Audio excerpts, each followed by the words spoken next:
Hello friends, स्वागत है आपका अपने चैनल लेटेस्ट इन फार्मेसी में। फ्रेंड्स, इस लेक्चर में हम डिस्कस करेंगे फार्मास्यूटिकल बायोटेक्नोलॉजी का एक न्यू टॉपिक जो कि बहुत ही ज़्यादा इंपॉर्टेंट टॉपिक है। एंड इसके प्रीवियस लेक्चर में हमने डिस्कस किया था brief introduction to biotechnology with reference to pharmaceutical sciences.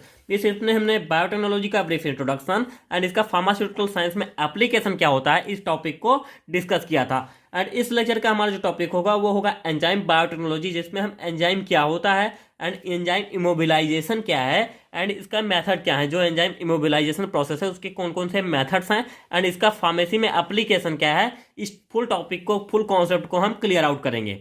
So friends, अगर आपने फर्स्ट लेक्चर नहीं देखा है तो आप जाकर देख लीजिए, क्योंकि यहाँ पर आप देखेंगे जो भी बायोटेक्नोलॉजी है वो आप यूज कर रहे हैं एंजाइम में। तो इसके लिए आपको बायोटेक्नोलॉजी का जानना बहुत जरूरी है, जिसके लिए आपके लिए ये लेक्चर बहुत ज़्यादा इंपॉर्टेंट है। सो फर्स्ट अगर हम बात करें एंजाइम बायोटेक्नोलॉजी की, तो यहाँ पर आप देख लीजिए एंजाइम आ रहा है। मीन्स एंजाइम के बारे में आपने बहुत बार पढ़ा होगा। आपने फर्स्ट सेमेस्टर, सेकंड सेमेस्टर, हर बार सेकंड सेमेस्टर बायोकेमिस्ट्री में बहुत सारे एंजाइम थे। तो एंजाइम के बारे में आप इंट्रोड्यूस ही हैं कि एंजाइम आखिर होता क्या है। लेकिन यहाँ पर हम बात करेंगे एंजाइम बायोटेक्नोलॉजी की। मीन्स उसमें हम क्या है, टेक्नोलॉजी को यूज करें। और आपको पता है कि कहीं भी अगर हम टेक्नोलॉजी यूज करते हैं तो क्या होता है, वो चीज़ हमारे लिए आसान हो जाती है। मीन्स कोई भी प्रोसेस अगर हो रही है तो वो चीज़ हमारे लिए आसान हो जाती है। तो एंजाइम हमारा क्या होता है, फर्स्टली हम देख लें कि आखिर एंजाइम होता क्या है, थोड़ा इंट्रोड्यूस कर लेते हैं। तो एंजाइम क्या होता है, it is a type of protein. Means ये क्या होते हैं, प्रोटीन होते हैं जो कि हमारे बॉडी में पाया जाता है, within cell, within our body. Means किसी भी लिविंग बींग्स में एंजाइम पाया जाता है। अब इनका वर्क क्या होता है, एंजाइम जो होते हैं ये क्यों पाए जाते हैं हमारी बॉडी में, इनका मेन मोटिव क्या होता है जिससे कि हमारे बॉडी में वर्क करते हैं, क्या वर्क होता है इनका। तो मान लीजिए कोई भी केमिकल रिएक्शन है, कोई केमिकल रिएक्शन रन कर रही है एंड वो एक नॉर्मल स्पीड से रन कर रही है। लेकिन कोई भी ऐसा बंदा आया, मीन्स कुछ भी ऐसा आया, कोई केमिकल एजेंट मान लीजिए, नहीं कुछ भी ऐसा आया, तो वो क्या कर गया, उनकी स्पीड को बढ़ा गया। तो वो क्या कराएगा, जो भी बंदा आया उसने के जो केमिकल रिएक्शन थी उसकी स्पीड को अगर बढ़ा गया, वो कहलाएगा कैटालिस्ट। मीन्स इसने क्या किया, जो केमिकल रिएक्शन थी उसकी रेट ऑफ जो रिएक्शन थी उसको क्या किया, इंक्रीज करा दिया। सेम यह प्रोसेस यहीं पर होती है जो हमारा एंजाइम बायोटेक्नोलॉजी है। मान लीजिए ये क्या है, जो ये कैटालिस्ट वर्क कर रहे थे ये नॉर्मल केमिकल रिएक्शन के लिए कर रहे थे। लेकिन मान लीजिए यही कोई रिएक्शन हमारे बॉडी में हो रही है, मीन्स वो क्या है, बायोलॉजिकल रिएक्शन है। कोई भी अगर यही रिएक्शन मान लीजिए बायोलॉजिकल थी, तो वहां पर जो कैटालिस्ट वर्क करता है वो कहलाता है बायो कैटालिस्ट, जो कि आपका एंजाइम होता है। ये एंजाइम जो होते हैं ये स्पेशलाइज्ड प्रोटीन होते हैं, means specialized group of protein होते हैं, जिनका मेन वर्क होता है to increase the rate of chemical reactions in our body. Means हमारे बॉडी में जो भी रिएक्शन चल रही है उनकी इसको क्या है, उनकी स्पीड को बढ़ा देना, जो कि एक एंजाइम वर्क करता है हमारे बॉडी में। एंड ये हमारे मीन्स ये लिविंग बींग्स में, मीन्स हमारे बॉडी में वर्क करते हैं, जो कि एक लिविंग बींग्स है, मीन्स बायोलॉजिकल, इसीलिए इनको यूज किया जाता है बायोलॉजिकल वर्ड, क्योंकि ये हमारे लिविंग बींग्स के अंदर क्या है, एज अ कैटालिस्ट वर्क करते हैं, इसलिए इनको बायोलॉजिकल कैटालिस्ट कहा जाता है। अब बात करें एंजाइम वर्क कैसे करता है। यहाँ पर आप देख सकते हैं, मान लीजिए कोई एंजाइम है, मीन्स ये क्या है, स्पेशलाइज्ड क्या है, ग्रुप ऑफ प्रोटीन है। अब इसमें हम कोई भी सबस्टांस, मीन्स जो सबस्ट्रेट आया वो यहाँ पर अटैच्ड हुआ, ये हो गया आपका एक्टिव साइट। यहाँ पर जो आपका एंजाइम है उस पर एक एक्टिव साइट होता है जिससे आपका सबस्ट्रेट अटैच करता है। एंड यहाँ पर फर्दर क्या होता है, जो एंजाइम एंड सबस्ट्रेट हैं उन दोनों के बीच क्या होता है, कॉम्प्लेक्स फॉर्मेशन होता है। अब ये जब एंजाइम सबस्ट्रेट में से एक दूसरे पर वर्क कर रहे होते हैं, यहाँ पर आपकी एक रिएक्शन रन करेगी। फर्दर जब रिएक्शन रन करेगी तो यहाँ पर जो आपका जो सबस्ट्रेट होगा वो क्या होगा, चेंज होगा, फर्दर कॉम्प्लेक्स बनाएगा एंजाइम एंड प्रोडक्ट का। अब ये एंजाइम एंड प्रोडक्ट बन गए। अब इनको क्या होता है, इनको अलग होना है, फर्दर ये होंगे, जो प्रोडक्ट होगा वो सेपरेट हो जाएगा फ्रॉम एक्टिव साइट। ये इस टाइप से वर्क करते हैं जो हमारे बायोलॉजिकल कैटालिस्ट होते हैं। सो यहाँ पर आप देख सकते हैं कि जो भी हमारा एंजाइम है वो जिस पर वर्क करता है वो होता है हमारा सबस्ट्रेट। यहाँ पर आपके जो भी वर्क हो रहे हैं वो किस पर हो रहे हैं, सबस्ट्रेट के हो रहे हैं। एंड ये सबस्ट्रेट आपका चेंज हो जाता है प्रोडक्ट में। फर्दर आता है enzyme converts the substrate into different molecules known as product. Means कोई भी प्रोडक्ट जो आपको मिलता है जो कि सबस्ट्रेट से बनता है, ये आपके एंजाइम पर जाकर वर्क करते हैं एंड ये आपको क्या है, प्रोडक्ट प्रोवाइड कराते हैं जो कि सबस्ट्रेट से बनता है। A cell contains higher number of enzymes each have specify. Means जो आपके एंजाइम होते हैं वो हर एक रिएक्शन के लिए स्पेसिफाइड एंजाइम होते हैं। मीन्स एक ही एंजाइम सभी रिएक्शन के लिए वर्क नहीं करता, हर एक एंजाइम के लिए, मीन्स जो भी हर एक रिएक्शन के लिए एक डिफरेंट टाइप का स्पेसिफिक एंजाइम होता है। तो ये पूरा प्रोसेस हो गया आपका एंजाइम के बारे में। मीन्स एंजाइम हमारा होता क्या है एंड इसका मीन्स क्या क्या है, कैसे वर्क करता है। अब बात करें एंजाइम बायोटेक्नोलॉजी की, मीन्स इसमें अगर हम टेक्नोलॉजी लगा दें तो क्या होता है। तो अगर हम इसमें टेक्नोलॉजी यूज करते हैं, मान लीजिए कोई एंजाइम है, उसमें हमने क्या किया, बायोटेक्नोलॉजी को इन्वॉल्व किया, तो क्या होगा, जो भी बायोटेक्नोलॉजी हम उसमें लगाएंगे तो वो क्या करेगा, मॉडिफिकेशन ऑफ एंजाइम स्ट्रक्चर और इट्स कैटालिटिक फंक्शन में, जो हमारा एंजाइम था जो as a catalyst, biocatalyst work कर रहा था, उसमें हम उसके स्ट्रक्चर में कुछ भी मॉडिफिकेशन कर रहे हैं, जिससे क्या हो रहा है, जिससे उसमें उसके कैटालिटिक फंक्शन भी क्या हो रहे हैं, मॉडिफाई हो रहे हैं, जिससे जो भी मेटाबोलाइट, जो भी रिएक्शन थी वो भी मिस क्या है, रेट ऑफ रिएक्शन मान लीजिए बढ़ा दे रहा है, जिसने अब उसकी नॉर्मल स्पीड से उससे ज़्यादा हो गई, या कोई न्यू रिएक्शन पाथवे को उसने जनरेट किया। ये सब क्या होता है, मान लीजिए अगर हम उसमें बायोटेक्नोलॉजी को इन्वॉल्व करते हैं तो एंजाइम में ये चेंजेस आ जाते हैं।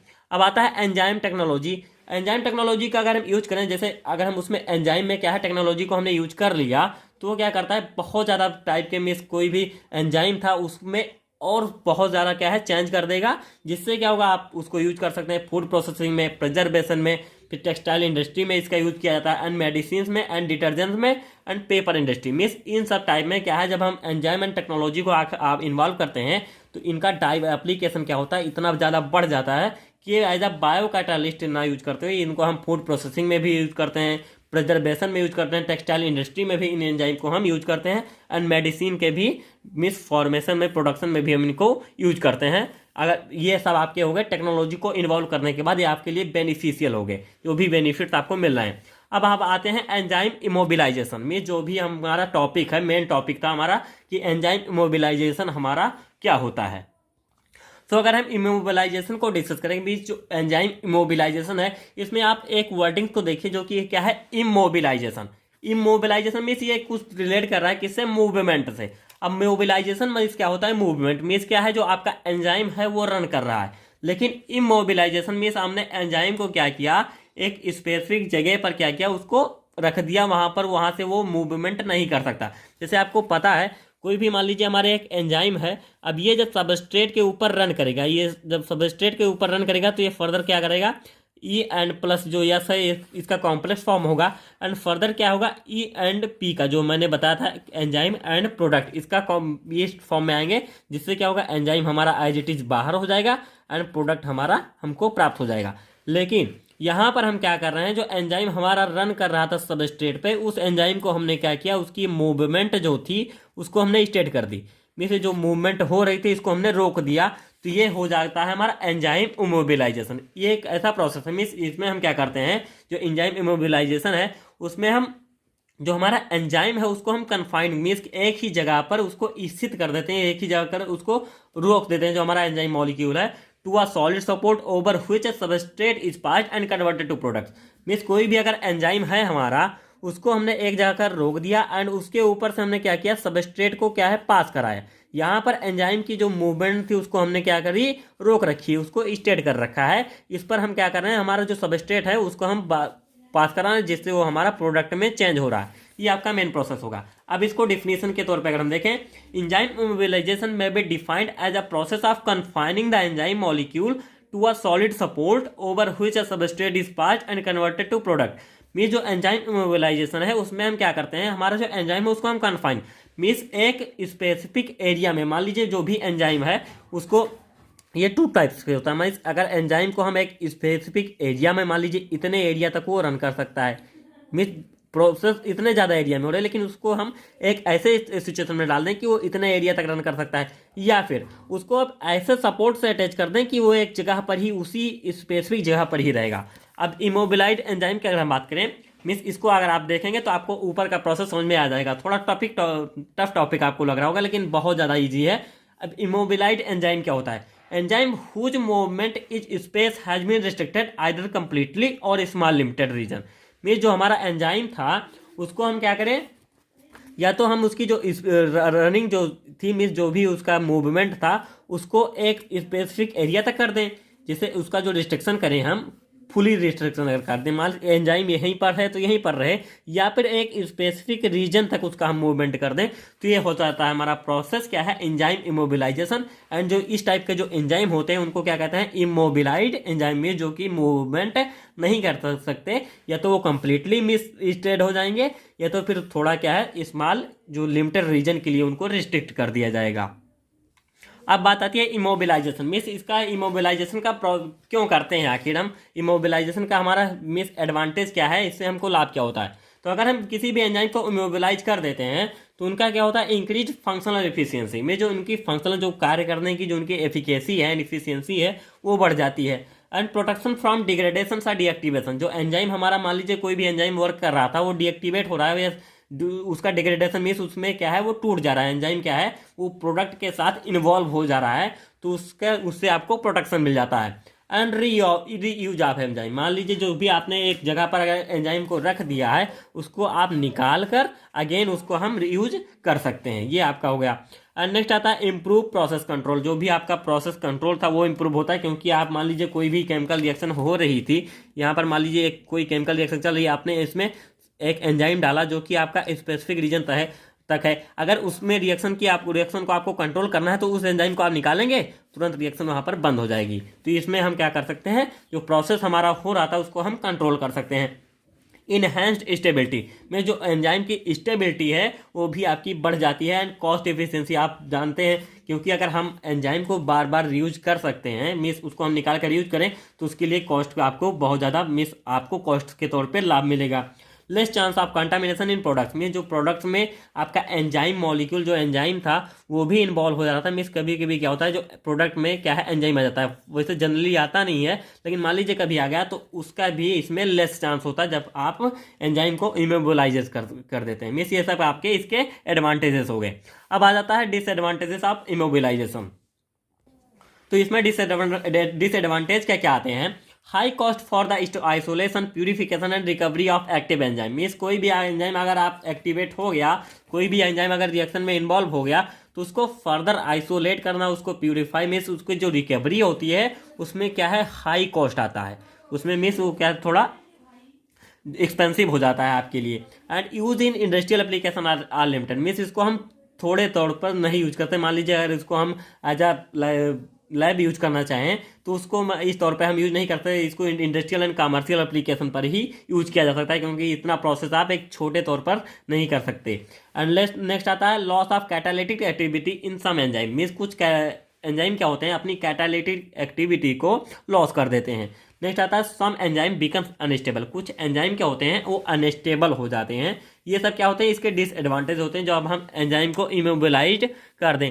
नेक्स्ट आता है कैरियर्स, मिस कैरियर्स क्या होते हैं, जो भी सपोर्ट मैट्रिक्स जिससे हम एंजाइम को क्या करते हैं बांध देते हैं, या मान लीजिए एंजाइम से उसको क्या है रिस्ट्रिक्ट करते हैं, जो एंजाइम को रिस्ट्रिक्ट करते हैं उसके लिए कुछ कैरियर्स होते हैं, सॉलिड सपोर्ट होते हैं, मैट्रिक्स होता है। तो वो कौन कौन से हैं, उनमें आता है आपका 3 टाइप से क्लासीफाई किया गया है। फर्स्ट आता है इनऑर्गेनिक कैरियर्स, सेकंड आता है organic natural carriers, and third आता है ऑर्गेनिक सिंथेटिक कैरियर्स। मिस ये सब जो आपके हैं ये कैरियर्स होते हैं जिनके थ्रू एंजाइम को इमोबिलाइज किया जाता है। इनऑर्गेनिक कैरियर्स में आते हैं आपका porous class just like silica, and उसमें आता है मिनरल मटेरियल क्लास, मीन्स जो सेकंड होता है वो मिनरल मटेरियल क्लेज हो गई।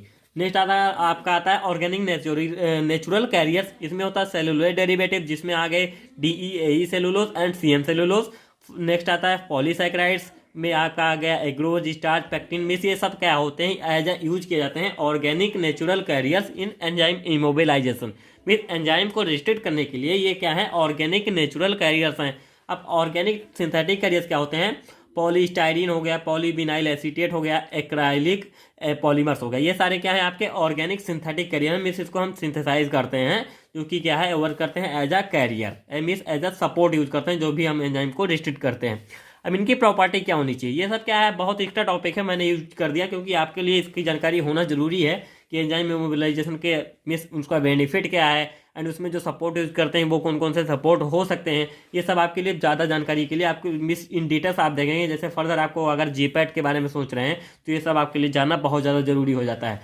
तो आइडियल प्रॉपर्टी का हम बात करें, जो भी हमारा एंजाइम में जो भी हमारा कैरियर है तो उसमें क्या होता है उसका इनर्ट होना चाहिए। मीन्स जो क्या है जो अगर हम एंजाइम एंड सॉलिड सपोर्ट को एक दूसरे से अटैच कराएं तो वो क्या है एक दूसरे से रिएक्टिव नहीं होना चाहिए। मान लीजिए कोई एंजाइम आया उसको हमने एक सपोर्ट दिया, यहाँ पर उसने अटैच किया, अगर वो इससे रिएक्टिव हो जाएगा तब तो पूरा मिस पूरी रिएक्शन बर्बाद हो जाएगी। तो उसका इनर्ट होना चाहिए, फिजिकली स्ट्रॉन्ग सा स्टेबल होना चाहिए, एंड कॉस्ट इफेक्टिव मीन्स उसमें जो अमाउंट होगा वो भी बहुत ज़्यादा नहीं लगना चाहिए। And reduction in product inhibition, जो भी आपका प्रोडक्ट था उसके भी जो प्रोडक्ट आपको कम तौर पे प्राप्त होता है। मान लीजिए नॉर्मली अगर कोई रिएक्शन चल रही थी प्रोडक्ट की, मान लीजिए एंजाइम है एंड उसको हम सॉलिड सपोर्ट से अटैच करा रहे हैं, तो वो क्या कर रहा है, जो प्रोडक्ट हमको पहले के तौर पर मिल रहा था उसमें क्या है, हमको प्रोडक्ट कम मिला था, तो वो ये क्या करता है, जो प्रोडक्ट हमको कम प्राप्त होता है उसको एज अ बैलेंस मीन्स हमको ज़्यादा से ज़्यादा मैक्सिमम प्रोडक्ट हमको प्राप्त होना चाहिए। ये सब आपके क्या होता है, जो आपका आइडियल कैरेक्टरिस्टिक है एक कैरियर का होना चाहिए। नेक्स्ट आप बात आती है मेथड्स ऑफ एंजाइम इमोबिलाइजेशन में, कौन कौन से ऐसे मेथड्स हैं जिसको यूज करके हम एंजाइम को इमोबिलाइज कर सकते हैं। सॉरी फ्रेंड्स, लाइट बहुत ज़्यादा आ जा रही है आज। तो यहाँ पर हम जो मेथड्स की अगर हम बात करें तो 2 टाइप्स के मेथड होते हैं, जैसे फिजिकल एंड केमिकल। फिजिकल में आपका आता है एडजॉर्प्शन, इंट्रैपमेंट एंड इनकैप्सुलेशन।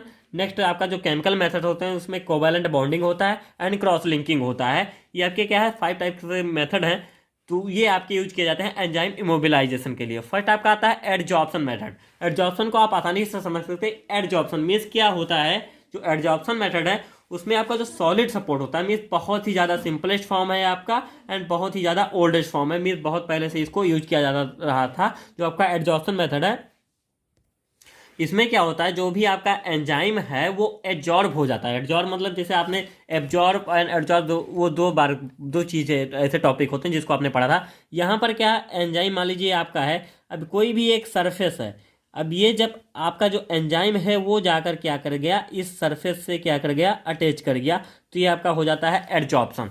यहाँ पर यही प्रोसेस होती है, means in this method enzyme are adsorbed to external surface of support. Means support क्या हो सकता है, मान लीजिए एल्यूमिनियम ऑक्साइड, क्ले हो गई या स्टार्च हो गया। अब इनसे क्या करेगा, आपका जो एंजाइम है वो जाकर सरफेस पर अटैच हो जाएगा। यहाँ पे ये आपका हो जाता है एडजॉर्प्शन मेथड।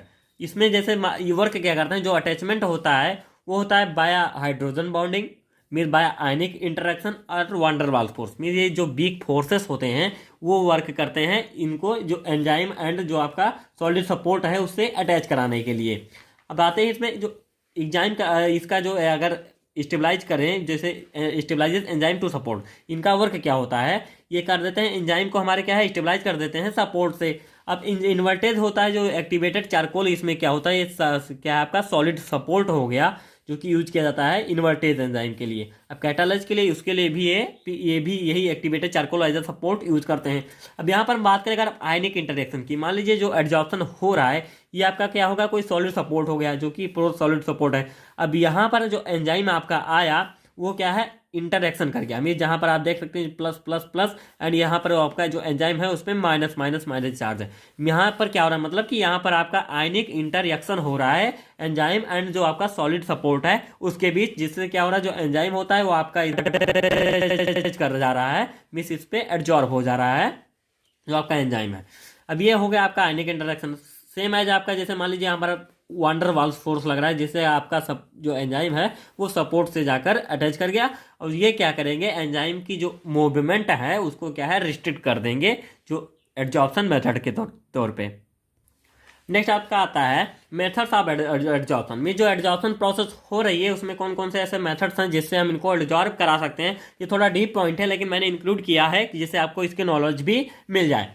इसमें फर्स्ट आता है आपका स्टैटिक प्रोसेस। स्टैटिक प्रोसेस में क्या होता है, जो इमोबिलाइजेशन होता है, जो भी इमोबिलाइजेशन हम कर रहे हैं कैरियर से bye allowing the solution containing enzyme, कोई भी सॉल्यूशन जिसने एंजाइम को कंटेन कर रखा है उससे कांटेक्ट में लाते हैं, लेकिन वहाँ पर हम स्टीयरिंग नहीं करते हैं। मीन्स उसमें जो एंजाइम है, जो भी कैरियर एंजाइम का हम कांटेक्ट करा रहे हैं, तो उसमें क्या है, उसमें हम स्टीयरिंग प्रोसेस को नहीं करेंगे। अब यहाँ पर नेक्स्ट आता है डायनेमिक बैच प्रोसेस। इस प्रोसेस से अगर हम मान लीजिए इमोबिलाइजेशन जो भी एडजॉर्प्शन कर रहे हैं, तो उसमें क्या होता है, जो कैरियर होगा, कैरियर को हम क्या है प्लेस करेंगे एंजाइम सॉल्यूशन में एंड उसमें क्या करेंगे मिक्स करेंगे स्टीयरिंग और एजिटेशन के थ्रू।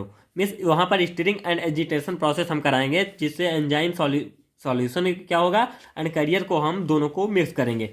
नेक्स्ट आता है रिएक्टर लोडिंग प्रोसेस। इसमें भी हम क्या करेंगे कैरियर प्लेस करेंगे इनटू रिएक्टर एंड उसके बाद क्या करेंगे एंजाइम जो सॉल्यूशन होगा वो भी ट्रांसफर करेंगे रिएक्टर में। तो ये भी क्या है एक रिएक्टर बेस्ड प्रोसेस हो गई।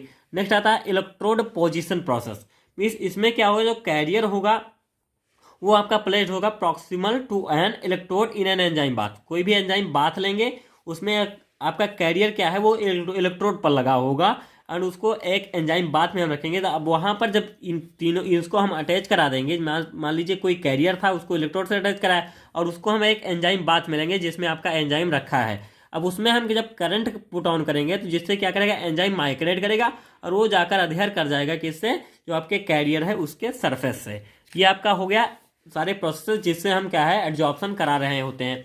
नेक्स्ट आता है आपका एडवांटेज में, जो हमारा एडजॉर्प्शन मेथड है उसका एडवांटेज क्या है। तो ये आप फर्स्टली आपको पता ही है क्योंकि ये बहुत ज़्यादा ओल्डेस्ट मेथड है एंड इसका क्या है, सिंपल एंड इकोनॉमिकल, मीन्स बहुत ही ईजी प्रोसेस है।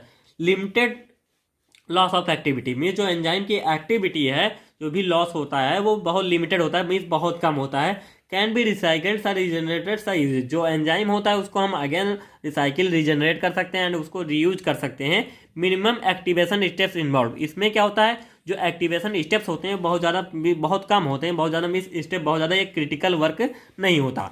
अब डिसएडवांटेज क्या है, relatively low surface area for binding, इसमें जो सरफेस एरिया आपको मिलता है, मान लीजिए कोई भी सरफेस एरिया आपको मिल रहा है यहाँ पे, तो उसके लिए लो सरफेस एरिया मीन्स बहुत ज़्यादा सरफेस एरिया नहीं मिलता, कम सरफेस एरिया मिलता है। ये एक स्लो मेथड होता है, एक्सपेंसिव टेक्निक है, मीन्स क्या है इसमें थोड़ा ज़्यादा आपको यूज करना पड़ता है। नेक्स्ट आता है possibility of the loss of biological activity of an enzyme, means जो आपकी जो एंजाइम है कोई भी, उसमें पॉसिबिलिटी होती है कि वो अपनी बायोलॉजिकल एक्टिविटी को क्या है अगेन खो देगा, मीन्स अगर हम उसको यूज करना चाहें तो उसके लिए भी पॉसिबिलिटी थोड़ी कम हो जाती है। मीन्स ये क्रिटिकल प्रोसेस है, कभी कभी अगर हो सकती हैं। तो ये मेरा आल प्रोसेस था जो ये एडजॉर्प्शन के बारे में था कि एडजॉर्प्शन में कैसे कैसे क्या प्रोसेस इन्वॉल्व होते हैं, उसका एडवांटेज एंड डिसएडवांटेज क्या है। नेक्स्ट प्रोसेस आपका आता है इंट्रैपमेंट। अब इंट्रैपमेंट के थ्रू से अगर हम इमोबिलाइजेशन करें, यहाँ पर आप समझ सकते हैं ट्रैपमेंट मीन्स यहाँ पर हम कहीं ना कहीं उसमें क्या है एंजाइम को एक किसी जगह पे डाल रहे हैं। इसमें क्या होता है जो हमारा इंट्रैपमेंट प्रोसेस है उसमें एंजाइम को हम डायरेक्टली नहीं अटैच करते, जो हमारा सॉलिड सपोर्ट होता है उससे हम डायरेक्टली नहीं अटैच करते जैसे कि हम एडजॉर्प्शन में कर रहे थे। यहाँ पर जो इंट्रैपमेंट होता है उसमें हम क्या करते हैं, जो भी हमारा एंजाइम है उसको हम मान लीजिए कोई भी पॉलीमर मैट्रिक्स मीन्स कोई भी ऐसा कैरियर है उसके अंदर हम इसको क्या करते हैं ट्रैप्ड करते हैं, मीन्स उसमें इसको हम डाल देते हैं। अब कैसे, मान लीजिए जैसे कोई भी यहाँ पर आप है, यहाँ पर मान लीजिए कोई भी ऐसा कुछ है। अब इसमें क्या होता है छोटे छोटे पोर्स होते हैं जिसके थ्रू क्या होता है हमारा एंजाइम तो अंदर जा सकता है, मीन्स इसमें एक ये होना चाहिए कि जो पोर होने चाहिए उससे क्या एंजाइम तो अंदर जा सके, मीन्स एंजाइम अंदर चला जाए लेकिन वो एक बार जाने के बाद बाहर नहीं आ सकता। लेकिन जो प्रोडक्ट हमारा बनता है सबस्ट्रेट को अगर हम रन कराएं तो हमारा प्रोडक्ट क्या है बाहर आ सकता है। ये क्या होता है इसमें होता है ये अब यहाँ पर जैसे जो प्रोसेस हो रही है इसमें क्या है हम सिंपली ट्रैप्ड कर देते हैं inside the polymer matrix. Enzyme are held और entrapped within suitable gels और fibres, means gel and fibre इसमें यूज करते हैं टू मीन्स जो इंट्रैप्ट कराने के लिए हम इसमें। It is done in such a way as to retain protein but while allowing penetration of substrate the product. इसमें जो प्रोसेस होती है उसमें क्या होता है जो भी आपका है प्रोटीन जो कि है आपका प्रोटीन तो रिटर्न रहता है, मान लीजिए यहाँ पर जैसे ये आपका एंजाइम क्या है प्रोटीन है वो अंदर रिटर्न रहेगा, लेकिन जो आपका प्रोडक्ट है वो पेनिट्रेट कर सकता है, जो भी ये आपका है जो सॉलिड मैट्रिक्स होता है उसको ये क्या है पेनिट्रेट कर सकता है। अब यहाँ पर आप देख सकते हैं इसमें क्या होता है छोटे छोटे पोर्स होते हैं जिसके थ्रू क्या होता है आपका प्रोडक्ट बाहर आ जाता है एंड आपका एंजाइम कहाँ है वहीं पर रिटर्न रहता है, जो भी आपका मिस पॉलीमर मैट्रिक्स है उसी में। आपका इसका क्या है मेथड्स क्या क्या है, जो इंट्रैपमेंट है उसके कौन कौन से मेथड्स है। फर्स्ट इसमें आता है जेल एंट्रैपमेंट। अब इसमें क्या होता है इसमें हम जेल्स को यूज करते हैं, जो भी इसमें जो हमने जो पॉलीमर मैट्रिक्स हमको बनाना है उसके लिए हम जेल यूज करेंगे, जो हमारा जेल इंट्रैपमेंट प्रोसेस है।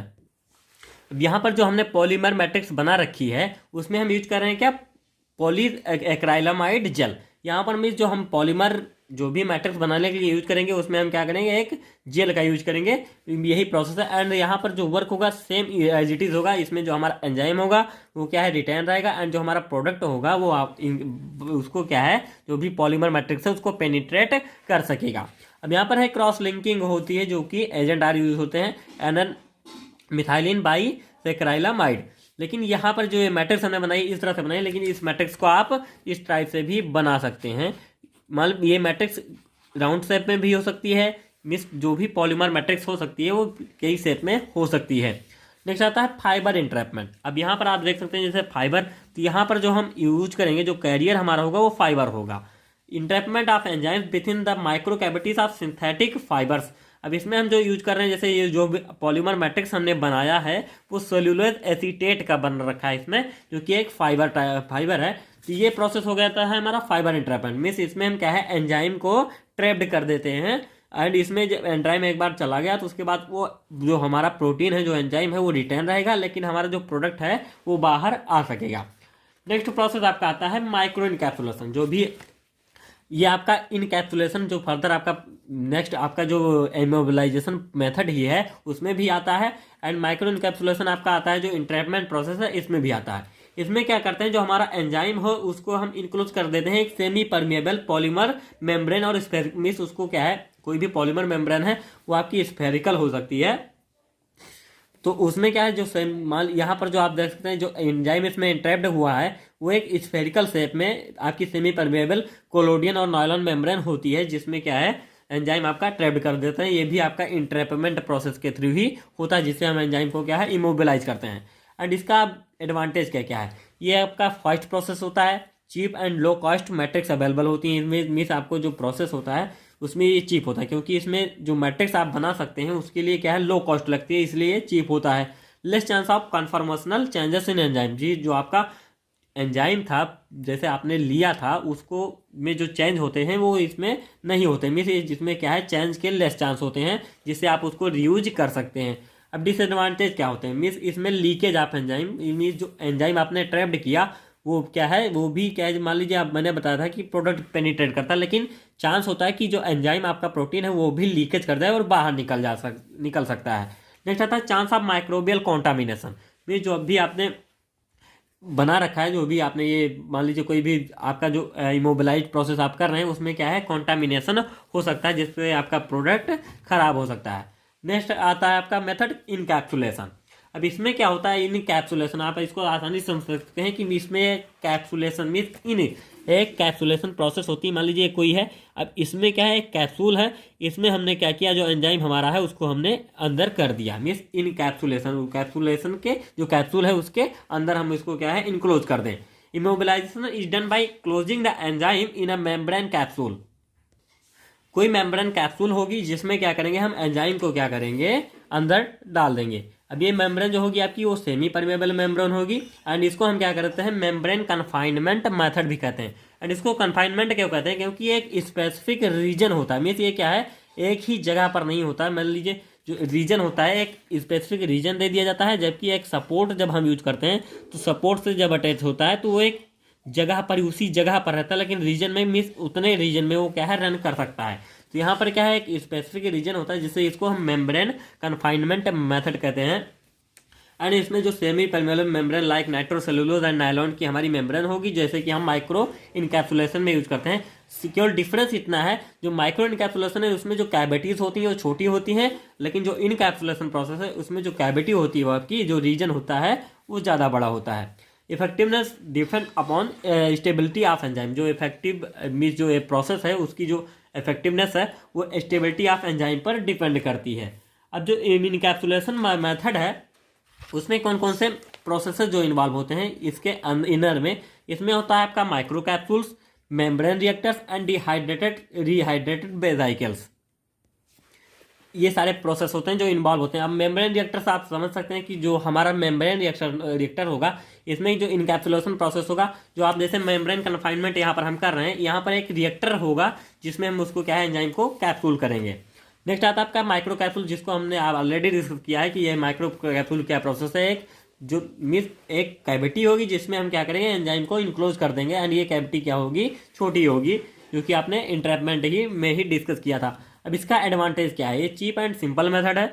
Large quantity of enzymes can be immobilize by this method, means इस मेथड को यूज करके हम बहुत ज़्यादा क्वांटिटी में एंजाइम को इमोबिलाइज कर सकते हैं। एंड इसका डिसएडवांटेज क्या है, पोर साइज लिमिटेशन, मीन्स जो पोर साइज होता है उसकी लिमिटेशन होती है। मीन्स जो एंजाइम होता है उसके लिए जो पोर साइज होता है, मीन्स कुछ ही एंजाइम जो है वो इस प्रोसेस से वर्क कर सकते हैं। Only small substrate molecule able to cross the membrane, means इसमें जैसे पोर साइज की लिमिटेशन होती है, जैसे कोई भी जो भी हमारा सबस्ट्रेट होगा वो क्या होगा जो स्मॉल पोर साइज का होगा वही क्या है इसको जो मेम्ब्रेन होगी उसको पार कर सकता है, जो हमारी सेमी परमेबल मेम्ब्रेन होगी, इसका इसमें लिमिटेशन होता है। नेक्स्ट आता है कोवैलेंट बॉन्डिंग। कोवैलेंट बॉन्डिंग, इसको आप आसानी से समझ सकते हैं। इसमें क्या है, कोवैलेंट क्या है, हमारा बॉन्ड फॉर्मेशन होगा। It involve the formation of covalent bonds between enzyme and support. अब जो एंजाइम एंड सपोर्ट है आपका, उसमें क्या होगा, एंजाइम एंड सपोर्ट के बीच में एक बॉन्ड फॉर्मेशन होगा, जो कि क्या होगा, हमारा कोवैलेंट बॉन्ड होगा। एंड वो क्या होगा, एंजाइम के जो ग्रुप्स होते हैं, chemical groups in enzyme that take part in covalent bonding, जो भी ग्रुप लगे होंगे एंजाइम में, वो क्या करेंगे, पार्टिसिपेट करते हैं, जिससे आपका कोवैलेंट बॉन्डिंग के थ्रू एंजाइम का इमोबिलाइजेशन होता है। अब इसमें ग्रुप्स क्या क्या इन्वॉल्व होते हैं, एमाइनो ग्रुप्स हो गए, हाइड्रोक्सिल ग्रुप्स हो गया, कार्बोक्सिल ग्रुप्स हो गए, थायो एंड मिथाइल थायो ग्रुप्स हो गए, फिनोल रिंग हो गया, ग्वानिडिल ग्रुप्स हो गया, एंड इमिडाजोल। ये सारे ग्रुप्स होते हैं जो कि अगर एंजाइम में आपके प्रेजेंट हैं तो ये पार्टिसिपेट करेंगे, क्या है, सॉलिड सपोर्ट एंड एंजाइम के बीच क्या है, फॉर्मेशन कराने के लिए क्या, कोवैलेंट बॉन्ड। अब मेथड क्या क्या यूज होते हैं जो हमारा कोवैलेंट बॉन्डिंग होती है। यहाँ पर जैसे जो bond formation between enzyme and support must have two characteristic, में जो बॉन्ड फॉर्मेशन होना चाहिए उसमें दो कैरेक्टरिस्टिक होना चाहिए। Means no loss of enzymatic activity, में जो एंजाइम बॉन्ड फॉर्मेशन अगर कर लेता है, मान लीजिए सपोर्ट एंड एंजाइम दोनों फॉर्मेशन कर लिया, तो यहाँ पर जो एंजाइम की एक्टिविटी है उसमें लॉस नहीं होना चाहिए। नेक्स्ट आपका आता है active site must not be affected by such interaction, में जो एंजाइम का एक्टिव साइट है अगर उस पर सबस्ट्रेट मिस बाइंड करने आता है, अगर मान लीजिए सपोर्ट ने ही एक्टिव साइट से क्या है इंटरेक्शन कर लिया, तो ये भी नहीं होना चाहिए। जो आपकी कोवैलेंट बॉन्डिंग है ये आपके लिए कैरेक्टरिस्टिक होनी चाहिए। प्रोसेस क्या क्या होते हैं, जो मेथड यूज किए जाते हैं कोवैलेंट बॉन्डिंग के लिए, इसमें होता है डायोजेशन, मीन जो आपने पढ़ा था, आपने इसको एनालिटिकल केमिस्ट्री में पढ़ा था, जो डायोटाइजेशन रिएक्शन होती है। इसमें क्या होता है, जो सपोर्ट मटेरियल होता है उसको हम क्या है, डायोटाइज करते हैं with NaNO2 and HCl which then covalently bind to tyrosyl and और histidyl groups of enzyme. Means ये टायरोसिल और हिस्टिडिल ग्रुप से बाइंड करते हैं, जो हमारा एंजाइम होगा उससे बाइंड करते हैं। अब देखिए ये प्रोसेस कैसे होता है, मान लीजिए कोई भी हमने ये लिया RNH2 हमारा एक हो गया, इसमें हम NaNO2 एंड HCl से क्या है, जो भी हमारा सपोर्ट मटेरियल है उसको डायोजोटाइज करेंगे इसको। मीन्स यहाँ पर डायोटाइजेशन प्रोसेस हो रही है। अब फर्दर ये जो फॉर्म हुआ, अब इसमें हम क्या करेंगे, एंजाइम को अटैच कराएंगे, जिससे क्या होगा, जो हमारा टायरोसिल और हिस्टिडिल ग्रुप है एंजाइम का, वो कोवैलेंटली बाइंड हो जाएगा एंजाइम से। मीन्स एंजाइम इससे क्या है, हिस्टिडिल और टायरोसिल ग्रुप से बाइंड अप होगा, जिससे एंजाइम क्या है, इमोबिलाइज्ड हो जाएगा। अब क्या है, पेप्टाइड बॉन्ड हो गया। यहाँ पर bond formation between amino carboxyl group of support सा एंजाइम होता है। अब नेक्स्ट आता है पॉलीफंक्शनल रिएजेंट्स। इसमें क्या होता है, बाई और multi functional reagents are use just like glutaraldehyde. यहाँ पर जो बॉन्ड फॉर्मेशन होगी वो between amino group of support amino group of enzyme. Means इसमें जो एंजाइम में एमाइनो ग्रुप प्रेजेंट होगा एंड एमाइनो ग्रुप होगा जो सपोर्ट में, उनके बीच क्या होता है, कोवैलेंट बॉन्ड का फॉर्मेशन होता है। नेक्स्ट आता है इसका advantage, strong linkage of enzyme into the support, no leakage का डिजॉर्प्शन प्रॉब्लम। इसमें क्या लीकेज एंड डिजॉर्प्शन प्रॉब्लम नहीं होती। एंड स्ट्रॉन्ग लिंकेज, क्योंकि कोवैलेंट बॉन्डिंग होती है इसलिए इनका जो लिंकेज होता है स्ट्रॉन्ग होता है। And comparatively simple method, means ये और जैसे प्रोसेस है, मान लीजिए जो आपका फर्स्ट उसके इसका प्रीवियस जो प्रोसेस था उससे क्या है, बहुत ज़्यादा सिंपल मेथड होता है, जैसे इनकैप्सुलेशन प्रोसेस था, इंट्रैपमेंट था। एंड इसका डिसएडवांटेज क्या है, कोवैलेंट बॉन्डिंग में alter the conformational structure of active centre of the enzyme and loss of activity. में जो कोवैलेंट बॉन्डिंग, मान लीजिए जो आपकी कोवैलेंट बॉन्डिंग यहाँ पर हो रही है, उसने अगर एक्टिव साइट से इंटरेक्शन कर लिया तो क्या करे, एक्टिविटी या लॉस ऑफ एक्टिविटी या मीन्स कोई भी स्ट्रक्चर आपका जो एंजाइम का था वो चेंज हो सकता है, इसके चांसेस होते हैं। नेक्स्ट आपका मेथड आता है क्रॉस लिंकिंग। इसको क्या कहते हैं, कोपोलीमराइजेशन भी कहते हैं। It involve intermolecular cross linking of enzyme molecules. इसमें क्या होता है, इसमें जो आपके जो क्रॉस लिंकिंग होती है वो एंजाइम के बीच ही होती है, इसमें कोई सॉलिड सपोर्ट आप यूज नहीं करते। एंड इसमें जो कोवैलेंट बॉन्डिंग होती है various enzyme by polyfunctional reagent. And polyfunctional reagent मैंने आपकी पहले ही बताया अभी, जो आपका जैसे ग्लूटरल्डिहाइड होता है मोस्ट कॉमनली यूज होते हैं। एंड फिर आपका डायजोबेंजिडीन हो गया, हेक्सामिथाइलिन, डाइएसोसाइनेट, ये आपके पॉलीफंक्शनल रिएजेंट्स हैं जिनको हम यूज करते हैं, जिससे क्या होता है, कोवैलेंट बॉन्डिंग होती है। एंड ये जो होती है ये क्रॉस लिंकिंग कोवैलेंट बॉन्डिंग होती है। अब कैसे होती है, यहाँ पर आप जैसे देखें एंजाइम ये आपके सारे एंजाइम हैं, इनमें क्या होता है, जो एक क्रॉस लिंकिंग होती है ये पॉलीफंक्शनल रिएजेंट की हेल्प से होती है, जिससे आपका जो एंजाइम होता है ये इमोबिलाइज होता है। मीन्स ये क्या है, रन नहीं कर पाता, इसकी मूवमेंट क्या है, रुक जाती है। इसका एडवांटेज क्या है, चीप सा simple method but not often use, ये है तो चीप एंड सिंपल बट ज़्यादा यूज नहीं किया जाता है। Widely use in commercial preparation and higher stability, इसकी जो स्टेबिलिटी होती है वो हायर होती है। नेक्स्ट आता है डिसएडवांटेज। क्रॉस लिंकिंग में का significant change in the active side, जो एक्टिव साइड है आपका, मीन कोई भी अगर कोवैलेंट बॉन्डिंग हो रही है यहाँ पर, मान लीजिए जो बॉन्डिंग हो एज ए केमिकल रिएक्शन के थ्रू होगी, जिससे क्या होगा एंजाइम में क्या है जो एक्टिविटी है एंजाइम की, मीन मान लीजिए उसका जो कोई भी फंक्शनल यूज है, फंक्शनल एप्लीकेशन है, उसमें क्या है चेंज आ सकता है। नेक्स्ट आता है polyfunctional group can denature the enzyme, जो पॉलीफंक्शनल आपने रिएजेंट यूज कर रखे हैं उसका क्या चांस होते हैं, जो एंजाइम है आपका उसमें क्या है जो भी उसकी नेचर है, जो भी एंजाइम का नेचर है उसको क्या है ये चेंज कर सकते हैं। ये सारे आपके हो गए सारे मेथड्स जो होते हैं इन्वॉल्व होते हैं एंजाइम इमोबिलाइजेशन प्रोसेस में। अब इसका एप्लीकेशन क्या है फार्मेसी में, जो एंजाइम इमोबिलाइजेशन प्रोसेस है यहाँ पर, जैसे एप्लीकेशन की अगर हम बात करें तो एप्लीकेशन इन फार्मेसी मीन्स इसका एप्लीकेशन बहुत ज़्यादा तौर पर किया जाता है, लेकिन फार्मेसी में इनका एप्लीकेशन होता है production of antibiotics just like immobilised enzymes are used for producing 6 amino penicillanic acid, जो आपका 6 APA है इसके प्रोडक्शन में इसका यूज किया जाता है, पेनिसिलिन के यूज में किया मिस प्रोडक्शन में, फिर सिफेलोस्पोरिन्स एंड कमर्शियल स्केल में, इन सभी का प्रोडक्शन में इसका यूज किया जाता है। अब इसका एग्जाम्पल होता है एम्पेसिलिन एंड एमॉक्सिलिन। एम्पेसिलिन एंड एमॉक्सिलिन जो होते हैं बहुत manufactured with a yield of 50% of from 6 APA, means जो आपका 6 अमाइनो पेनिसिलिनिक एसिड था उसके द्वारा इनका क्या है प्रोडक्शन किया जाता है, जो आपके एम्पेसिलिन एंड एमॉक्सिलिन है। अब इसमें क्या होता है जो भी डीफिनाइल ग्लाइसिन मिथाइल एस्टर इसका यूज किया जाता है एमॉक्सिलिन के प्रोडक्शन में, एंड जो आपका 6 APA है इसका यूज करते हैं एम्पेसिलिन के प्रोडक्शन में।